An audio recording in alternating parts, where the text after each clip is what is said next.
Aitaren eta Semearen eta Espiritu Santuaren izenean. Jauna zuekin. Bueno, hacemos esta misa, último día novenario, Pedro Mari Arrecibita. Y da gusto. Estáis hoy como muchos. Da gusto veros. Estáis además muy chinchos. Bueno, damos gracias al Señor y como siempre reconocemos con humildad nuestros pecados. Jesus jauna, bio zurratua salbatzera bidalia erruki jauna. Jesus jauna, pekatari dei egitera etorria Kristo erruki. Jesus jauna, gure alde otoitz egiteko, aitaren eskuinaldean zaituguna erruki jauna. Erruki dakigula jainko guzti zahaltsua, eta gure pekatua barkaturik eraman gaitzala betiko bizira.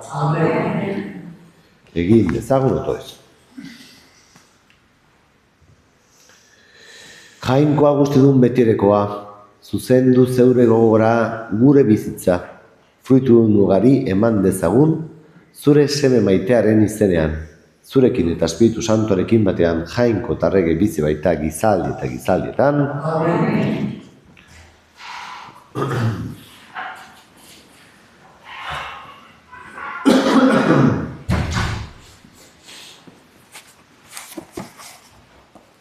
Samuelen liburutik. Urte berriaren hasieran, erregea gudutara ateratzen diren garaian bidali zituen Davide, joa bere gudari bereziekin eta Israelgo osoa amotarra txeatzera eta Raba inguratzera. Bitartean David Jerusalenen gelditu zen. Ilunabarrean, oietik jaiki eta ara eta onera zebilen jauregiko etxe gainean. Handik emakume bat ikusi zuen bainatzen, oso ederra zen, eta nor zen galderazi zuen Davidek eta esan zioten, Bersabe da, Aliaren alaba, Urias etearraren emaztea. Davidek mandataria bidali zituen ekar zezaioraten. Gero Bersabe bere etxean itzuli zen. Emakumea haurdun gelditu zen, eta David berria bidali zion, ardun nago. Orduan Davidek Joabi mezu hau bidali zion. Bidale zaiezu Urias etearra. Bidali zuen Joabek Urias Daviden gana. Etorri zen Urias eta Davidek galdetu zion zertan ziren Joab eta gudari taldea eta gudoa nola zijoan. Eta gero esan zion, zoaz etxera eta garbitu oinak. Atera zen Urias erregearen jauregeitik eta berehala erregearen maiko janarik eraman zioten.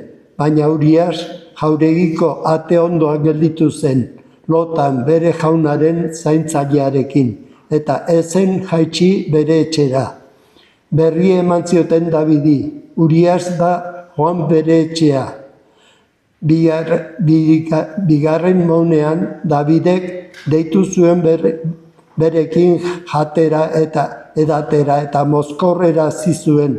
Arratsean Urias atera zen eta bere jaunaren zaindarik jakin etzan zen, baina bere etxera etzen joan.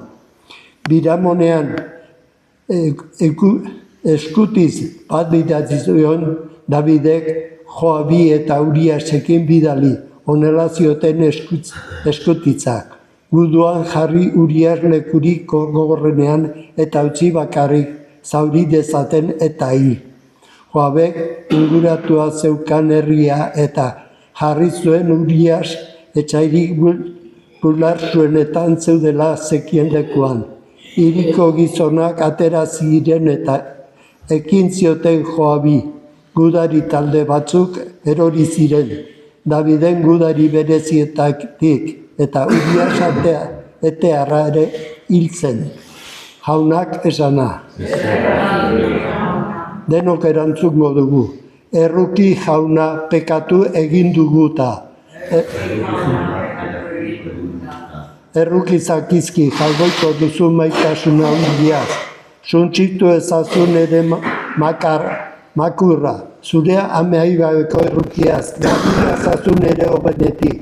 Ikus nazazu nire gaiztakierietatik. Erruki jauna pekatu egin duguta. Nire beurrekeria ezagutzen baitut. Nire obena beti begiren aurrean baitut. Zuri egin dizut pekatu, zuri bakarrik. Zure begietan oker dena egin dut nik. Erruki jauna pekatu egin duguta. Zuzen agertu zen auzian, zintzo zure epailean. Obendun sortu naiz izan ere, pekatuan niduen amak erne. Erruki jauna pekatu egin duguta. Entzun erazi pozata atseginan eri. Txeatu dizu ezurrok egin bezate jartzen. Aurpegi hori niri hobetetatik aldera ezazu nire makurkeria guztia suntsitu izazu. Erruki jauna pekati egin duguta. Aleluia. Aleluia. Aleluia.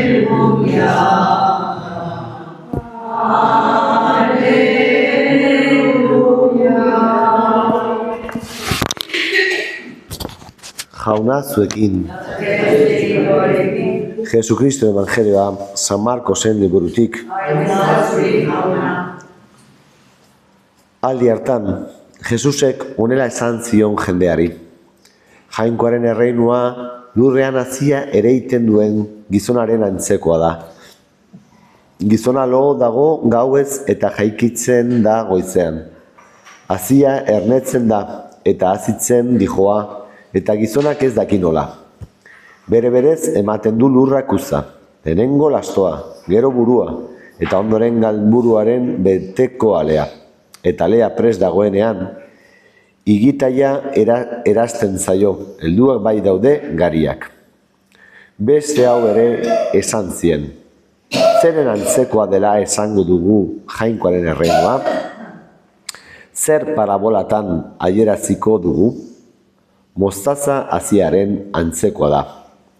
Lurrean ereiten denean, hazirik txikiena da, baina jaiotzen denean gora dijoa, eta barazki guztiak baino handiagoa egiten da.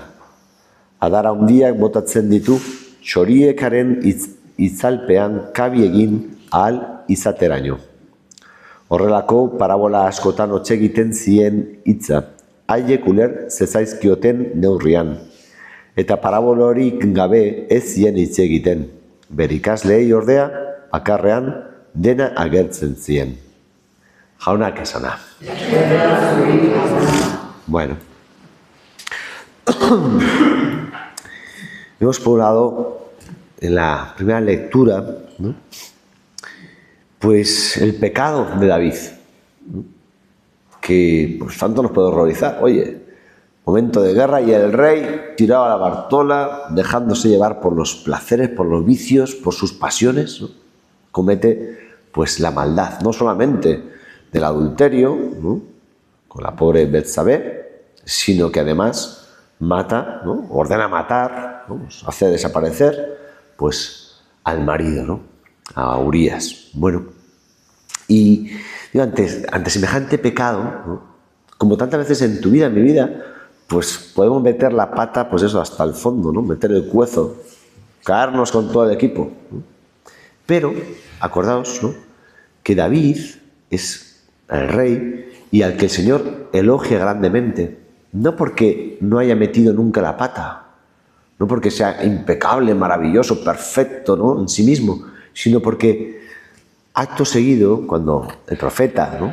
Le denuncia su pecado, se arrepiente, se vuelve a Dios, espera la misericordia de Dios y, ¿no? Según la tradición, Él es el que pues crea, ¿no? Se inventa, vamos a decir, iluminado por el Señor, ¿no? En oración, pues este salmo, el Salmo 50, miserere, ¿no? Misericordia. Errukiza kizkit jainko duzun maitasun ondiaz, ¿no? Misericordia, Dios mío, por tu bondad, ¿no? por tu inmensa compasión, borra mi culpa, ¿no? Lava del todo mi delito, limpia mi pecado, ¿no? Y pues en esa esperanza, ¿no? Reconociéndose pobre pecador, pero con la esperanza de que el Señor todo lo puede. Y esto es la clave. En el pecado, el enemigo te va a hundir, a acusar, de no hay solución, ya está, estás hundido en la miseria. Y en cambio el Señor, ¿no? Te abre, sí, te corrige, no te dice, muy bien, no pasa nada, chaval. No, está mal hecho, es un horror, ¿no? Lo que hizo David es algo gravísimo. Pero el Señor, al mismo tiempo que te hace reconocer tu caída, tu miseria, tu pobreza, te da una puerta de salida, una esperanza, te levanta, ¿no? Y por eso dice, ¿no? Crea en mí un corazón puro. ¿Dónde está? Lléname, ¿no? Renúvame con espíritu firme, con espíritu de alegría, ¿no? El Señor, o sea, aviva en el Rey, ¿no? En David y en ti, por eso la esperanza de la salvación, que la misericordia de Dios es más grande que todas nuestras miserias, ¿no? Y esto es muy consolador, muy consolador. Que el poder de Dios no se acaba, que, insisto, ha vencido la muerte y por eso podemos esperar y confiar en Él. Como dice la parábola del Evangelio, ¿no? El Señor es el reino de Dios, esta semilla que sin que tú sepas cómo va creciendo en ti. Lo que hace falta es no tanto hacer, ¿no? No tanto hacer. No puedes tirar de los pelos a la planta para que crezca, sino de alguna manera disponerte a reconocer pues tu pobreza y dejarte hacer.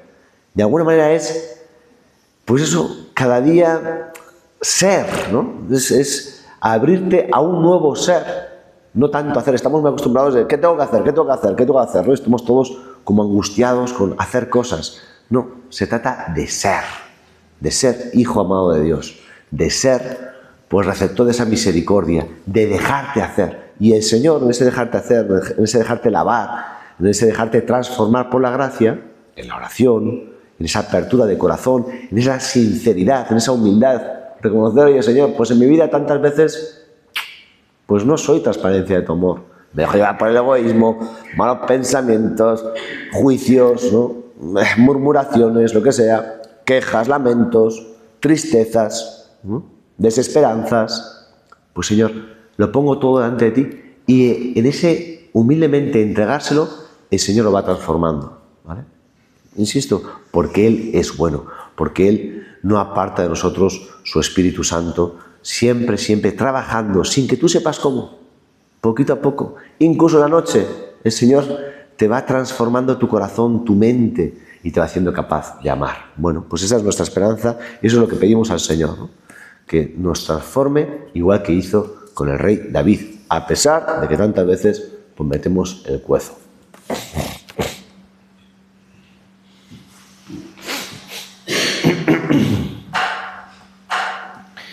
Y después de esperanza y de confianza, presentamos al Señor nuestras súplicas, pedimos por el Santo Padre, el Papa León, por todas sus intenciones, todas las necesidades de la Iglesia.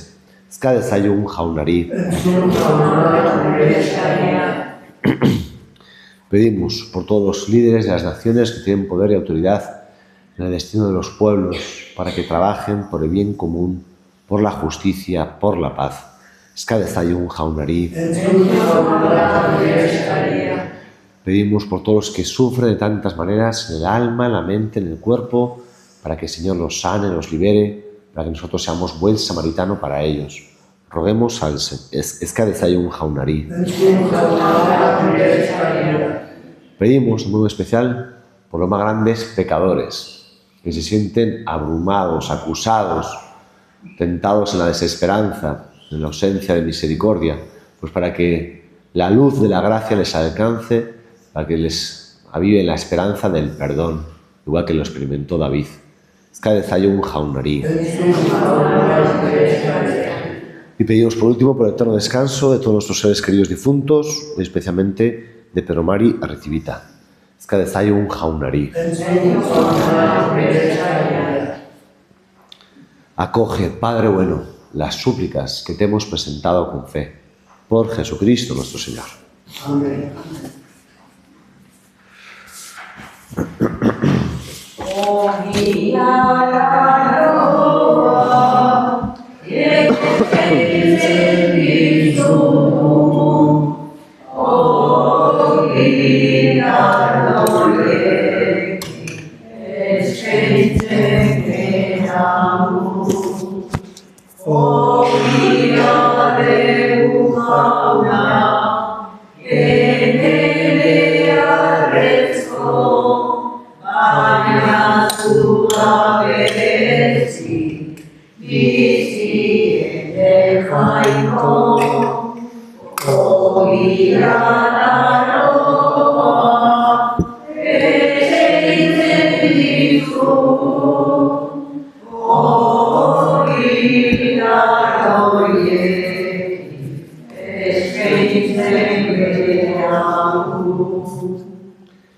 Zenideo, egin dezagun otoez guztio batean, Eliza osoaren oparia jainkoari eskaintzekoan.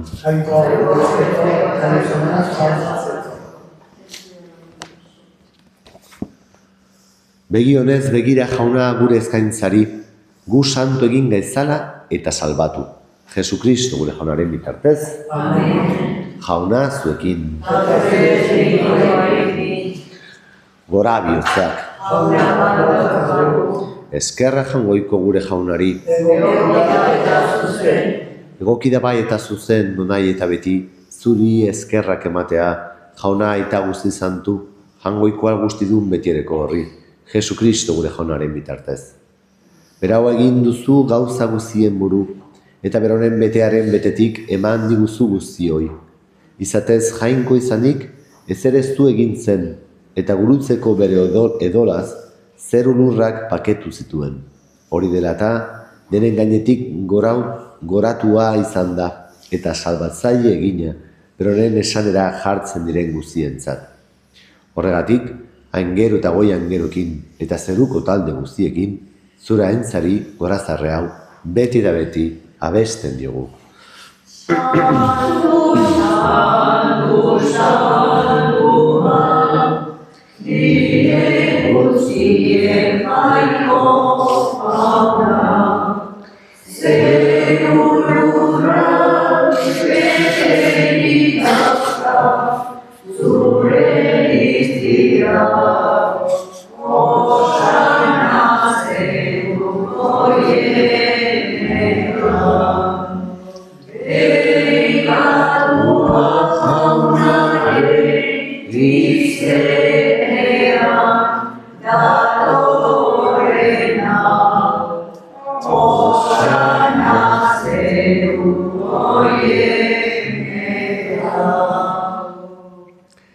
Santu zera bai jauna, eta santutasun guziaren iturri. Santu egizkizu bada ogitardo hauek zeure espiritua izuriz, Jesukristo gure jaunaren gorputz eta odol guretzat egin daitezen. Berak saldu zutenean eta bere gogoz guruzera zijoala, ogia hartu, eta eskerrak emanez zatitu zuen, eta bere ikasleei eman zian esanez. Artzazue eta jan guztio kontatik, hau nire gorputza data zuentzat emango dena.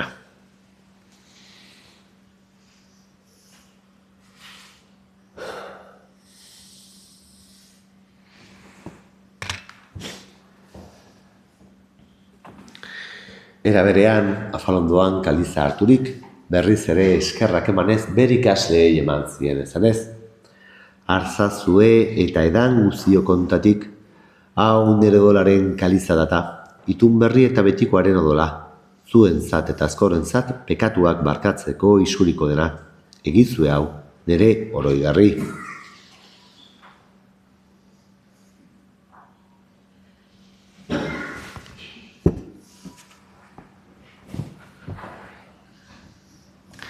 Hau da, sinesmenaren misterioa.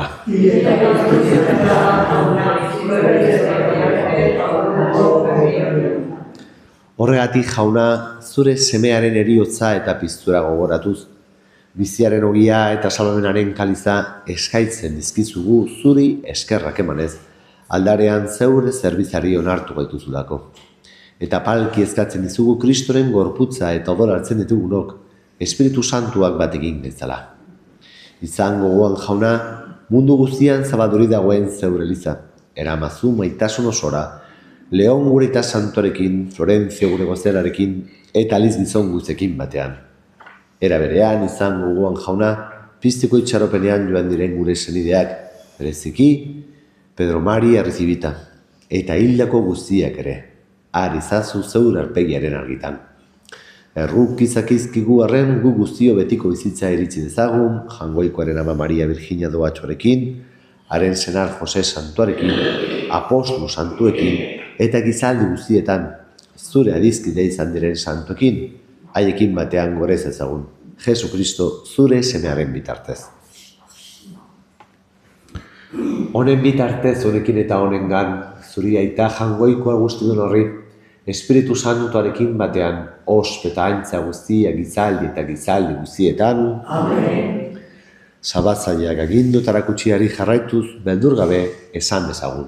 Gure aita zeruetan antzerama, sartu izan begi zure izena, begi zure reinua, egin begi zure naia zeruan bezala lurrean ere.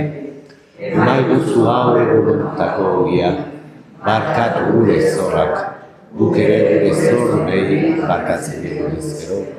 Ez gaizazu utzi tentaren arautzen, baina atera gaitzazu gaiztetik. Atera gaitzazu jauna gaitz guztietatik, emaguzu pakea gure egunotan. Zure errukiari esker pekatutik garbi bizi gaitezen eta astualdetan sendo. Betiko zorionaren itxaropenean, Jesu Kristo gure salbatzailea, noiz etorriko den zaingo dela.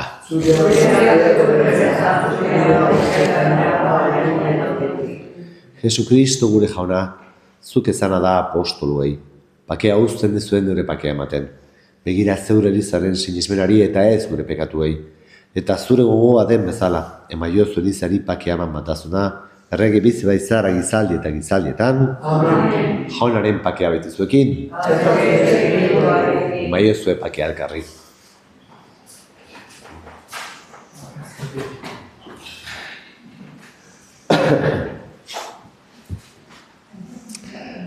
Jangoikoaren mildotxa, zuk entzen duzu munduko pekatua, erruki jauna.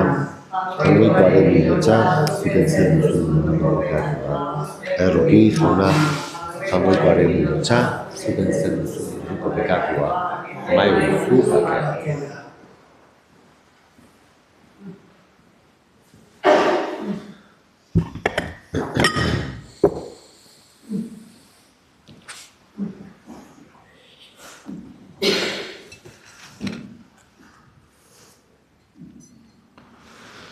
Hona hemen jangoikoaren mildotxa, hona munduko pekatuak kentzen duena, zoriontsuak jaunaren maira dituak. Hona nizna ezin zuretzean zartzeko, baina zazutz bat eta zendatuko naiz.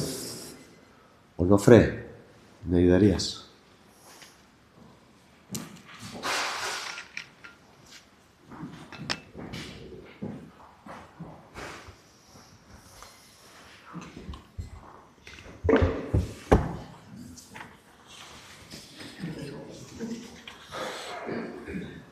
¿Quieres escuchar?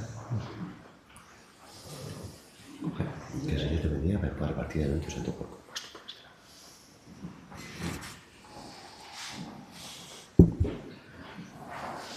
Amén. Oh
Cristo.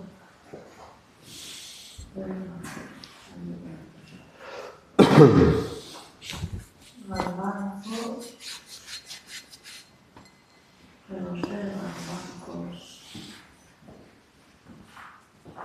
que nos dé garbanzos y que nos dé. Pero ya.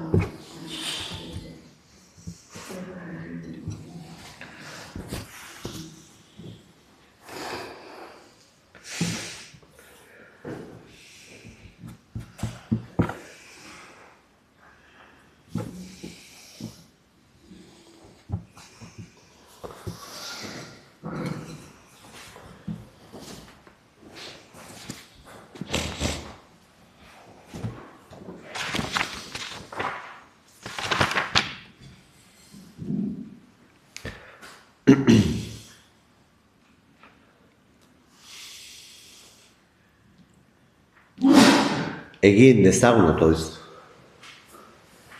Jainkoa guztiura bizi berriaren grazia eman diguzu. Egizu bizi berri honek beti poztu gaitzala. Jesukristo gure jaunaren bitartez. Amen. Jauna zuekin. Beneinka zaizatela jaungoikoa guztidunak, aitak eta semeak eta Espiritu Santuak. Zoazte jaunaren pakean.